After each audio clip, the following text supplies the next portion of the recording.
as you know, we're from C3 Comics, do a YouTube show. We're all about promoting and meeting, everyone that has to do anything with comics and stuff. So, you were actually the first person that I contacted because I found your awesome Rochelle the Teenage Cockroach page. So, why don't you start by telling us about that project? Okay, well, I want to say last June, I've always been a big fan of comics, and but never got the nerve up to do anything. And I don't know if y'all heard of the artist Del Barris. He's our artist on the Rochelle series. Yep. Well, Del had done a lot of work for DC and Marvel UK back in the day, but he'd stopped doing comics about 20 years ago and was doing animation. He did the animation for the Transformers back in the 80s and G.I. Joe and some other projects like that. Well, I reached out to him because I had this idea about Rochelle and just dropped him a note and said, Del, would you be interested in joining up with me on this project? And surprisingly, I got a letter back from him. He said, I love it. I'll do it. I'll come out of retirement for you. So sent the first script over to him, and he drafted it up. And I'll tell you a little bit more about the series in a second. But then he got me in touch with AC Comics, Mark Heike, who's over at AC Comics. And he said, I think we could really do something with this. And talked to Mark, and AC Comics, probably the biggest book that they do right now is called FemForce. And spoke with Mark for a little bit and got on board with them, and that's how we're debuting here. We should be in the shops in about 2 weeks. Nice. So, did you just send him a letter out of the blue, or did you know him from before? No, I didn't know him. Sent a letter. I mean, I only knew of his work. Nice. He had worked on Death's Head and Blue Beetle back in the 80s, and so those were some of the projects that I liked back then when I was a kid. And I figured out, what the hell, drop the guy a letter. What's the worst he can do? Ignore me? Exactly. And he goes, this is very unique. I love the idea. I think it's something we can do. And we just kind of went from there. And one of the ideas behind it is, everybody has their preferences with comics. But I've seen we're steering away from what I was used to in the 80s, some of the style of artwork. And I think they become very serious in a lot of regards. And I want to kind of go back to where it was serious, but kind of a serious fun at the same time. So, and I saw we were kind of missing that nowadays, and so that's where we decided to steer. That's where I wanted to steer with Rochelle. Something where you can play with the names. Obviously, you listen to the name Rochelle, and she's a cockroach. It's obviously where I came up with Rochelle. But where you could just kind of have fun with names, fun with the stories, and have a little bit of seriousness, but a little humor in it at the same time. Awesome. John, Mike here.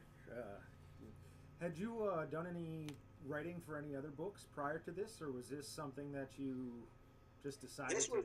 This was the first. Was the first. My day job, I'm an attorney, so I do a lot of writing. But a lot of times people ask me, why are you an attorney? I think I'm an attorney because I fell into it. It's not really my love. And I know you guys are all really young, and I'll tell you right now, when you're going to pick a career, pick something you love. Don't worry about what the finances are in it. Because if it's what you're going to be doing, most of the hours of your day, you better like it. So I figured, I've been doing this law stuff long enough. I've been doing it since '96. And it's time for me to look, take a look at what I want to do and what I find entertaining and what I'll enjoy doing, every day. And this is what it is. I mean, I'm not doing it enough that I can walk away from law, but boy, would I love to.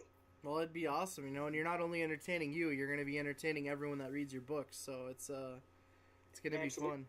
Now, I will tell you that in the interim, because you asked whether or not I'd written any books and before this, and the answer was no, but since this, a couple of new projects have come up for me. There's one I'm doing with an artist named Don Edwards called Unemployed Duck, and I mean, it was actually his creation, but he asked me to write for him. And that's another guy you might want to talk to as well. Very interesting guy. And then probably the most exciting one for me outside of Rochelle is, I don't know if, are any of you WWF fans? Oh yeah. Every one of us. This is what we were looking forward to talking to you about the most. This is what's been exciting us. Well, a buddy of mine is mutual friends with a guy that I'm sure you've probably seen him more on the historical shows. But he was big in the 80s, Nikolai Volkov. Oh, yeah. And so we exchanged phone numbers, or he gave Nikolai my phone number and me Nikolai's. And Nikolai, he really is, when I know you see a lot of the stuff on the WWF, and they do the wrestling, and a lot of it's scripted and such. He's a real guy. This guy defected to the United States from Croatia many years ago, from when it was really hardcore communist.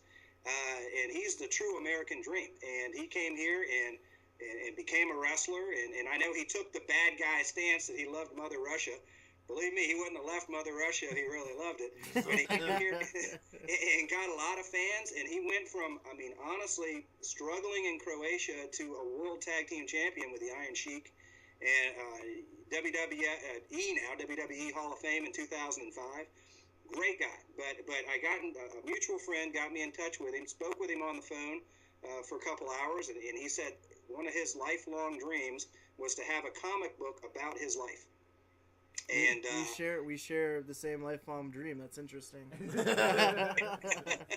So I spoke with him, and I talked to Dell, and we all just kind of came to an agreement, and that's what we're doing. So we're in the process of having some interviews with Nikolai and getting his life story, and it won't be right now the plan is not a long ongoing series, but more of kind of a mini series, maybe 5 to 6 books that really details his move here from Croatia, his rise through the wrestling ranks up to the World Championship as a tag team champion, and then his ultimate induction into the Hall of Fame in 2005. And what he's doing now, he does a lot of volunteer work with the Baltimore Police Department. He lives up in Maryland, and really a great guy. He really is.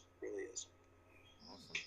That's kind of funny that he's getting into that comics, because Mike was talking about the Andre the Giant book that just came out. That was Absolutely. a graphic novel, and it's kind of weird that those two are really coming together more and more. I mean, they have kind of every now and then, but yeah, Jerry Lawler, as you might know, he did a comic book. Obviously everybody knows CM Punk. Marvel just agreed to CM Punk coming and doing some writing for him. I don't know if that's more of a promotional move. I don't want to knock on CM Punk. I'd never written a book before either. I mean, we may find out that this guy is brilliant as a writer. I remember watching, because I am a big fan of wrestling, and I remember NXT when his wife,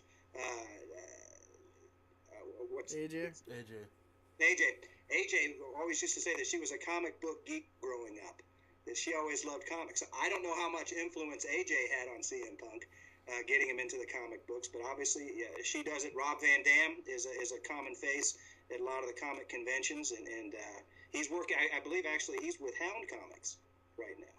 So I think there's always been, and that's one of the things I told Nikolai, there's been that connection with comics and wrestlers for a long time. People just need to tap into it. And since doing this, I've talked with a few others. It's funny how they really are intertwined. I've chatted with through the computer or emails with Adrian Street. I don't know if y'all remember Exotic Adrian Street.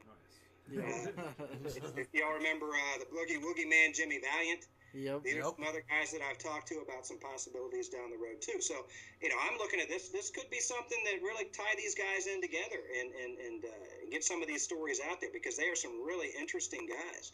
And not necessarily, I think one of the concerns I have is everybody wants to be a superhero, But there's some really more interesting stories than just superhero out there when you get really to know some of these guys. Like, for instance, with Nikolai. And I think you can really come out with some great stories, true stories that people are really going to enjoy. Yeah, it's kind of a really cool time too, because I mean they were rock stars in the 80s and the 90s, and even today somewhat, but not really as much as they were. You know what I mean? Especially going territory to territory. And one of the things I look at is you look at the age group myself, who were really big fans of these guys back in the 80s. And they always say you hit the 40s and you start reflecting back.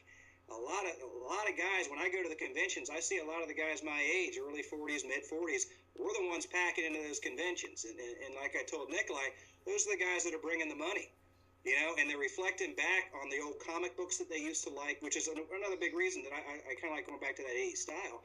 My generation is back, and we miss what we grew up with.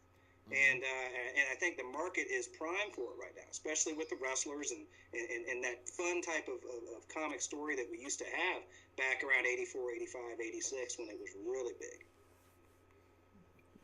So with your attorney background, with doing a story about Nikolai? Like, have you had to search any licensing issues or anything like that?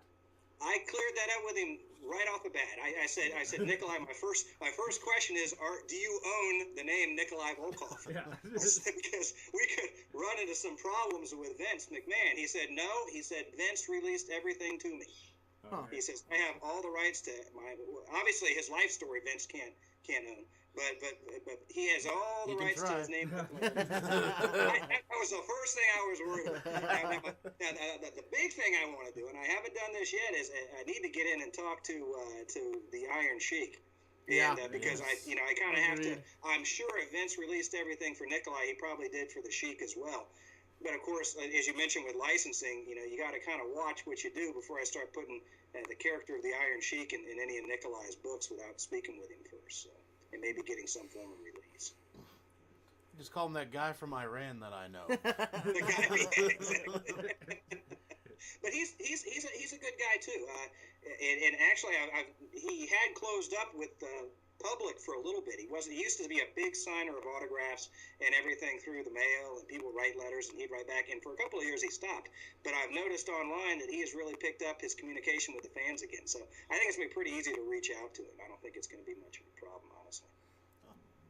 So is this something you would like to eventually maybe pursue as a series, like as a whole, like you open up that door to all stars of the past and. Absolutely. Well, I'm hoping with what happens with Nikolai, if we put out a good book and people like it and some of the other wrestlers like it, that'll open up the door for some of these other guys that are probably harboring the same ideas that Nikolai does. They just haven't taken that leap yet and done anything. And just to show them that, Del and I are ready to go. Del loves doing the work, the artwork. I don't know, did you see the Nikolai page? Yep. I've liked it. So it's okay, great. So you've seen some of the initial sketches that Del did for Nikolai, and get some of that work out there. And I think once they see what we can do, I think a lot of them are going to draw some interest and probably want to do the same thing. At least we're hoping so. Yeah. So as you're doing the writing and you have an artist, are you also in charge of doing are you the one getting yourself distributed out there, like producing? Well, I suppose you go through AC Comics, but how much of that stuff do you kind of do on your own, or do you have a publicist, or? It's all me. I'm one of these guys that kind of an insomniac, so I might get like 2 or 3 hours of full sleep in. So I love it. I mean, I'm up all night sitting writing off to you're the same way. Yeah, I'm up all night writing to bookstores and what. Now we are distributed through Diamond. AC Comics has, and that was one of the great benefits to being it, because we're writing in as a flip book with FemForce 170, the first issue, and FemForce is distributed by Diamond. So it was really a major coup to get to ride in with AC on that. AC doesn't do a lot of their own marketing and whatnot. I actually listened to a podcast that I had already talked to Mark Heike about before, and he had told me himself they don't really have a budget, which is interesting for AC Comics. They don't have much of a budget for marketing, but they're still putting out FemForce, between 500 and 600 issues a month with no marketing.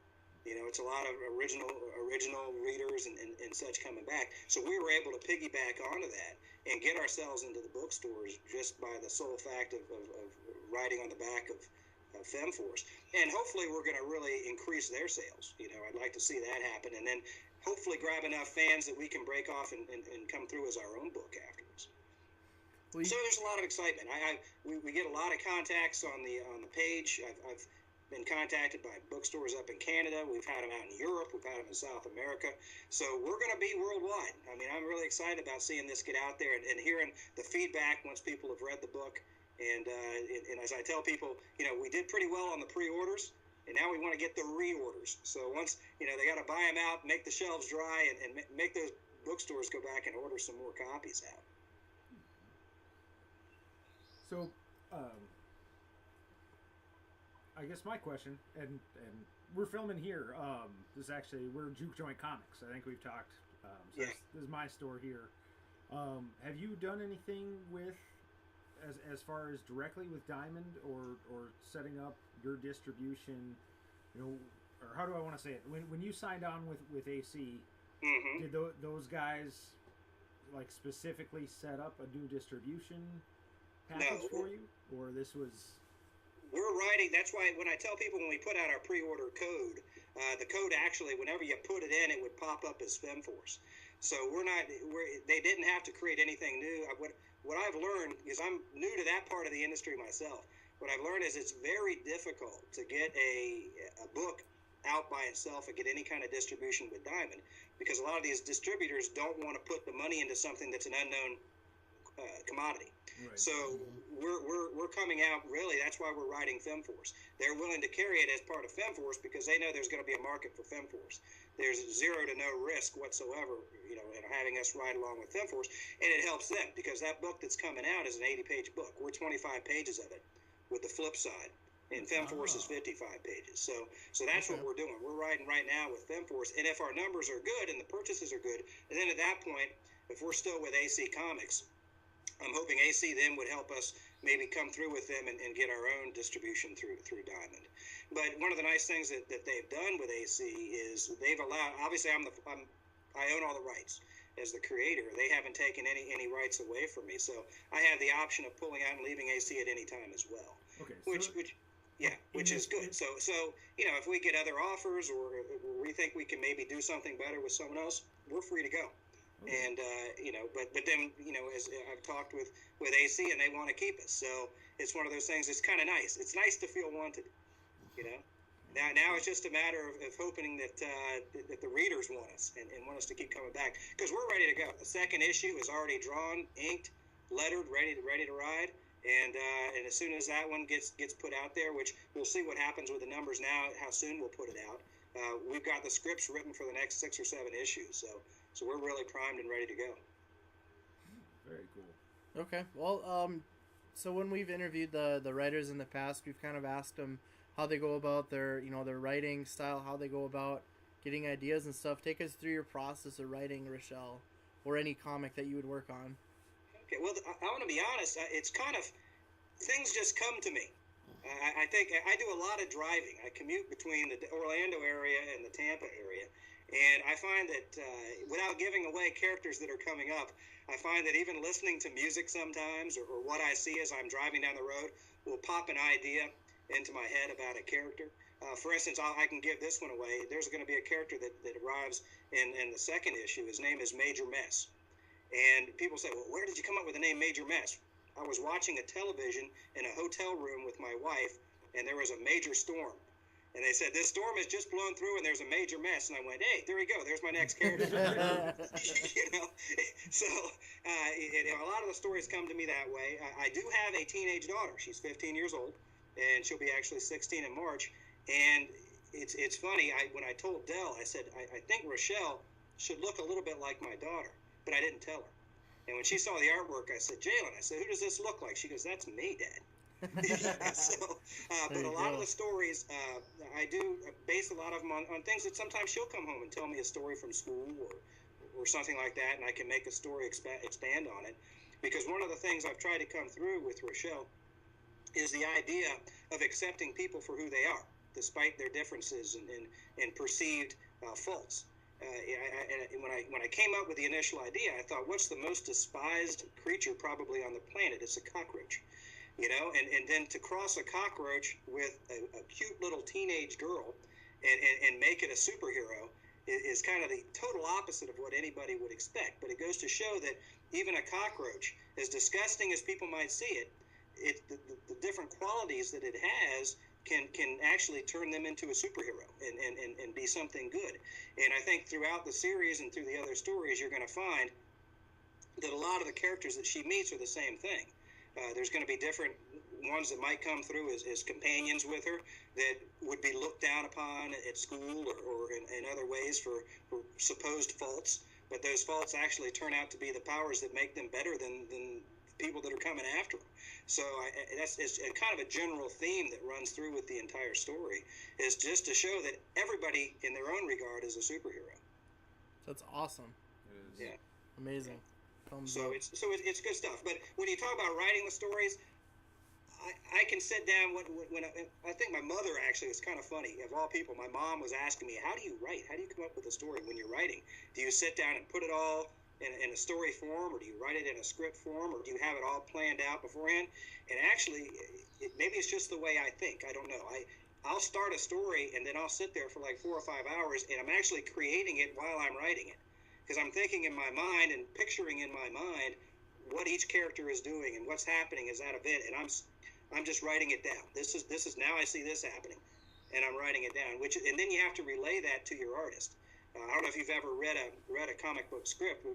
What goes into it is you're describing the scene around you. You're describing how the artist to look, how the noises that are to make, the feeling that each has, the looks in their face. It's actually, I mean, I love it. It's just because it's imagine yourself daydreaming and just writing your daydream on a piece of paper. Is kind of how it is. So I hope that answered your question. I think it did. So see. Being as you've been a comic fan as long as you have, are you a collector? Do you have anything worth bragging about, or? Not a big. What I am. If I'm a collector of anything, I'm a collector of a lot of original art. Okay. Because one of the things I gained as a hobby is I'd write a lot of the artists and tell them about the ones that I was influenced by and the ones whose work I liked, and actually received a lot of art in the mail. I've got stuff from Ethan Van Sciver, Klaus Janson. Do you remember an artist by the name of Sean McManus? He did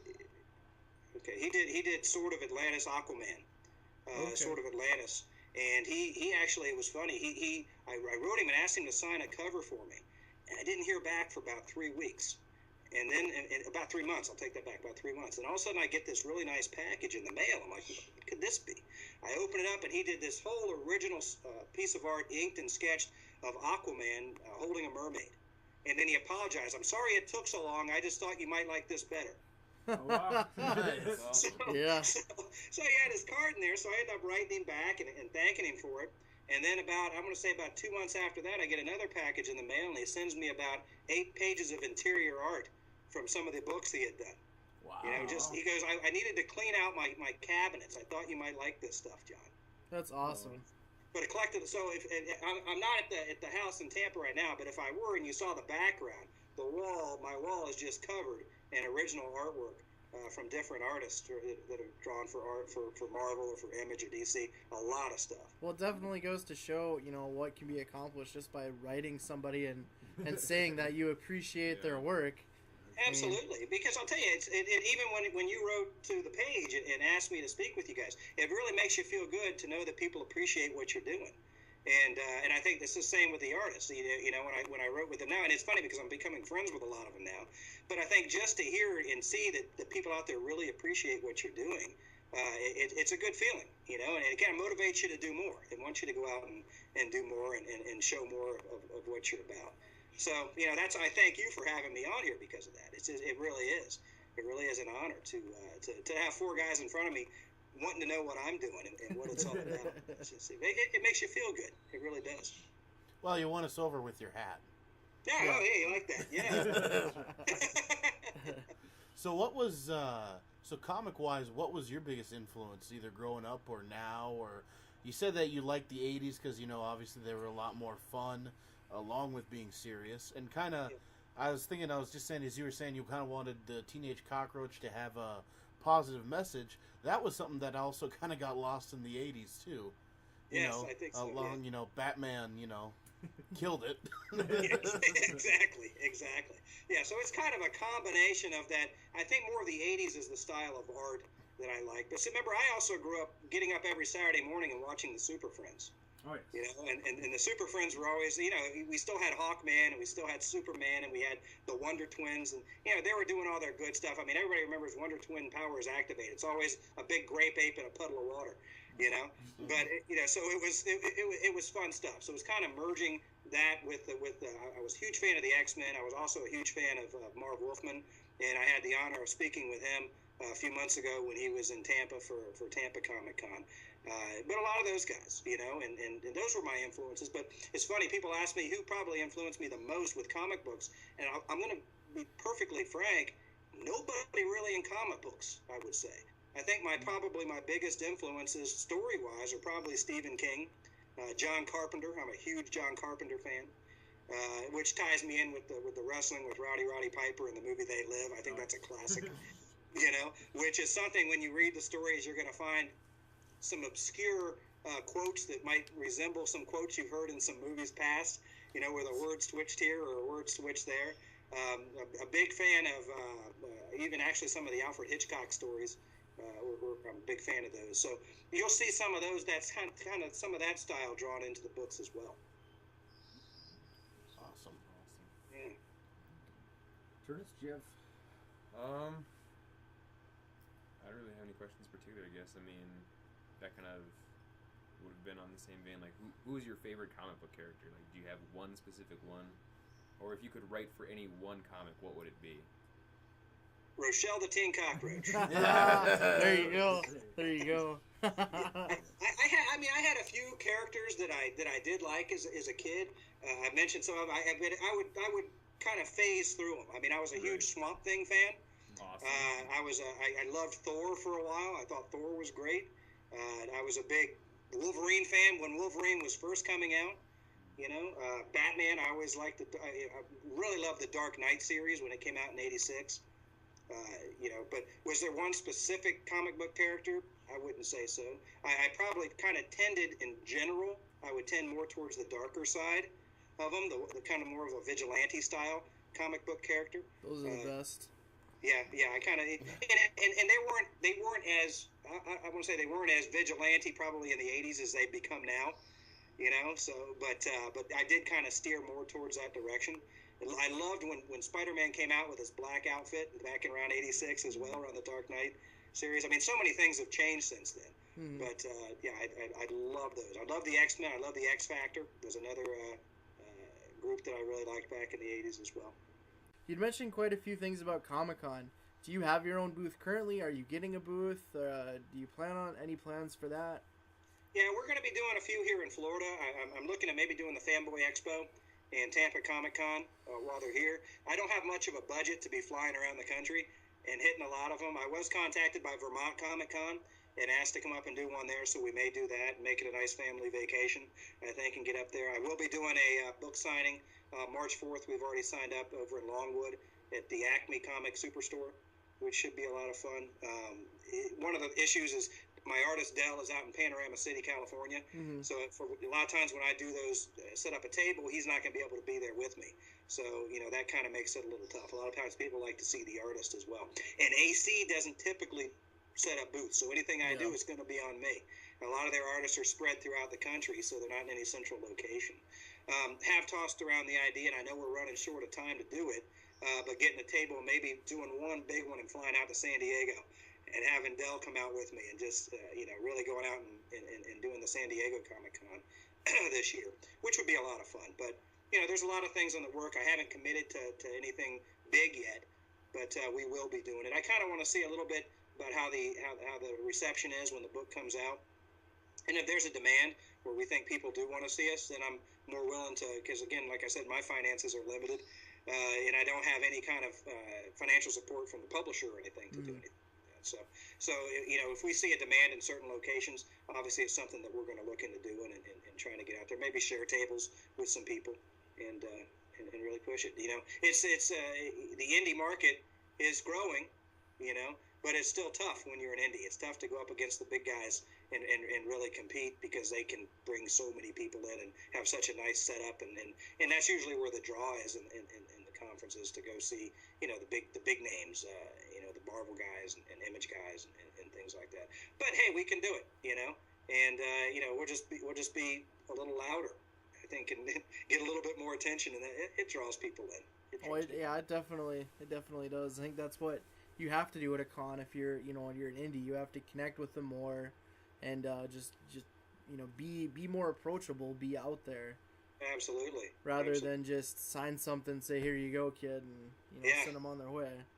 Yeah, so. And what would be nice is do one up in Baltimore and get Nikolai at the table. There you go. I was just going to say there, John, I don't know if you got any emails, but actually this year our Diamond Retailers Summit is at Baltimore. Yeah, okay. So that's going to actually, might be something to look into, because we're doing the Retailer Summit is the 3 days before Baltimore Comic-Con, Yeah. It's that Tuesday, Wednesday, Thursday, I believe, and then we get the. Yeah, that's maybe you can send me a little of that info. You can send it to. Yeah, I know Diamond. I know we as retailers just got our notification about it about 2 weeks ago. But I know it says, as far as I know, there. Yeah, I'll definitely. Thanks for the tip. I'll definitely look at that because that'd be great. I mean, I've mentioned that to Nikolai already about trying to get up to Baltimore and doing Baltimore Comic Con and having him at the table, to promote not only Rochelle but also obviously his book. Yeah. And I think obviously that's going to be a draw to get people to come over, and see what we've got just because he's there. Exactly. Yeah. All right. Well, anything else from you guys? Any last questions? Hey, just remember right now, WWE Network is free. Yeah. It is free. Oh, are you on the payroll too? Well, we'll give you, any last words, thoughts, plug away your stuff. Where can people find you? What do you want to tell people? You can find us on Facebook, Rochelle the Teen Cockroach. Give us a look. We're going to be in bookstores probably in about a week and a half is when I expect that we're going to be on the shelves. And give us a try. Pick it up. Have a look. We got great art. We got great stories. And a lot more to come. And I welcome you to come drop us some notes on the Facebook page. We always respond, as you guys found out. I monitor it all the time, and I love hearing from people. So, you'll hear back. If you drop me a message, you'll definitely hear back from us. Is there any place to order it online or like an e-print or? Well, once it's in the stores, you'll also be able to go to AC Comics webpage. Okay. accomics.com, and you can purchase it directly from AC Comics as well. Okay. But what you can't get in the store, you can get through them. I will have some conference copies. So if people contact me, I'll have a few copies that I can send out, and if you contact me, I can even sign a few of them and send them out to people. Sweet. All right. Yes, well, but you can do that through the Facebook page. So. Sounds good. Awesome. All right, guys. Well, we'll definitely have all those links below to Nikolai, to Rochelle the Teenage Cockroach. All right. Well, that's it from us. Anything else you want to throw out there? Or? No, we're pretty good. Watch Raw. I'm gonna be at Raw next Monday. Perfect. Oh, awesome. You can have a sign? Yeah, you have to have the Rochelle. Well, Yeah, we got looking for Rochelle the Teenage Cockroach. Maybe I'll wear my shirt. There you go. I got comped a couple tickets by somebody who was a pretty big name a few years back. So Nice. So we're gonna probably have some good seats, and I'll be throwing my nephew in the air, and maybe I'll give a good shot at Roman Reigns, give him a trip up or something. There you go. All right. Well, thanks a lot for your time, John. Definitely look forward to your work. And if you ever want to talk to us again, do another interview once your work gets more closer out there. If you have any big news, just let us know. Okay, absolutely. All right. All right, well, guys. Thank you again. Thank you. Thank you. All Have a right, good take night. care. You too. Bye.